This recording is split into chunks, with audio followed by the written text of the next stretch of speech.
Lecture du livre de Ellen G. White intitulé Message à la jeunesse. Chapitre 106. Économie et bienfaisance.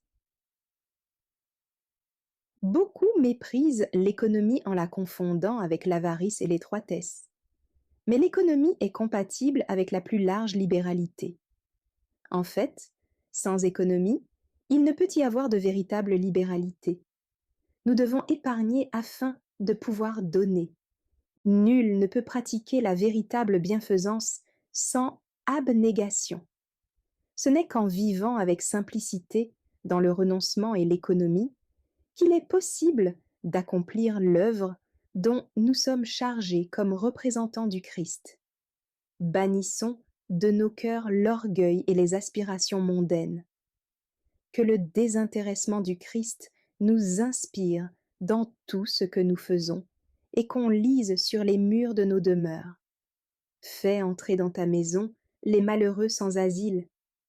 Et sur nos armoires à linge, comme écrit par le doigt même de Dieu, revêt ceux qui sont nus.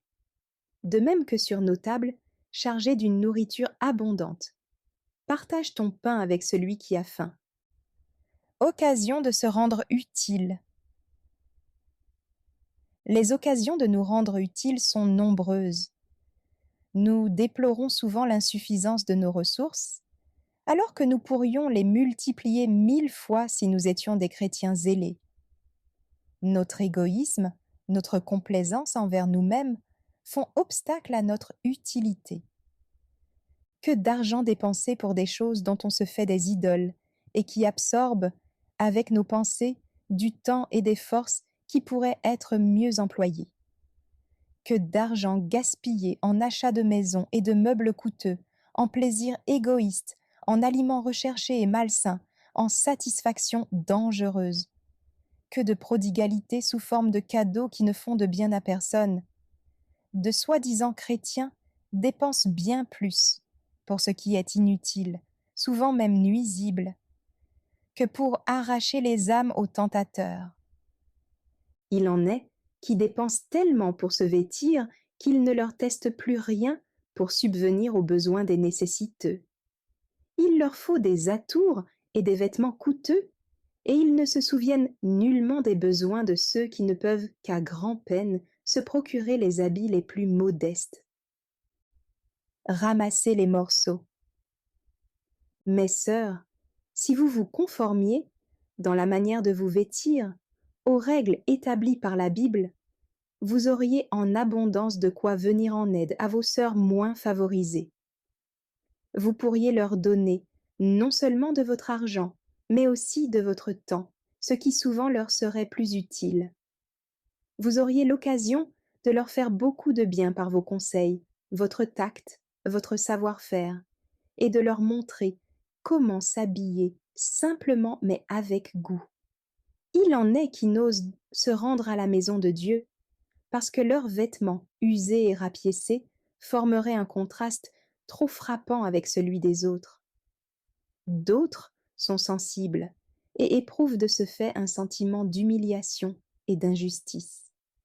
C'est ce qui explique que beaucoup en viennent à douter de la religion et endurcissent leur cœur à l'Évangile. Le Christ a dit, après avoir nourri la foule, ramassez les morceaux qui restent, afin que rien ne se perde. Alors que chaque jour, la famine, l'épée et la maladie font des milliers de victimes, le devoir de ceux qui aiment leurs semblables est de veiller à ce que rien dont un être humain puisse avoir besoin ne se perde ni ne se dépense inutilement. Le gaspillage de notre temps et de nos pensées est un péché. Chaque instant consacré à des fins égoïstes est perdu. Si nous connaissions la valeur du temps, et si nous en faisions un emploi judicieux, nous arriverions à nous acquitter de tout ce qui nous incombe, tant pour nous que pour nos semblables. Que chaque chrétien demande don à Dieu de le guider dans l'emploi de son temps, de son argent et de ses forces. Si quelqu'un d'entre vous manque de sagesse, dit saint Jacques, qu'ils la demandent à Dieu, qui donne à tous simplement et sans reproche, et elle lui sera donnée. Conseil d'économie. Il n'est pas nécessaire d'indiquer ici en détail comment on peut économiser. Ceux dont le cœur est entièrement soumis à Dieu, ceux qui s'inspirent de sa parole, sauront comment se conduire dans l'accomplissement de tous leurs devoirs. Ils s'inspireront de la douceur et de l'humilité de Jésus. En cultivant ces qualités du Christ, ils fermeront la porte à d'innombrables tentations. Merci d'avoir écouté cette lecture. Si vous avez des questions ou des remarques sur le thème abordé, n'hésitez pas à les partager dans les commentaires et notre équipe ne manquera pas de les considérer. À bientôt sur lereste.org.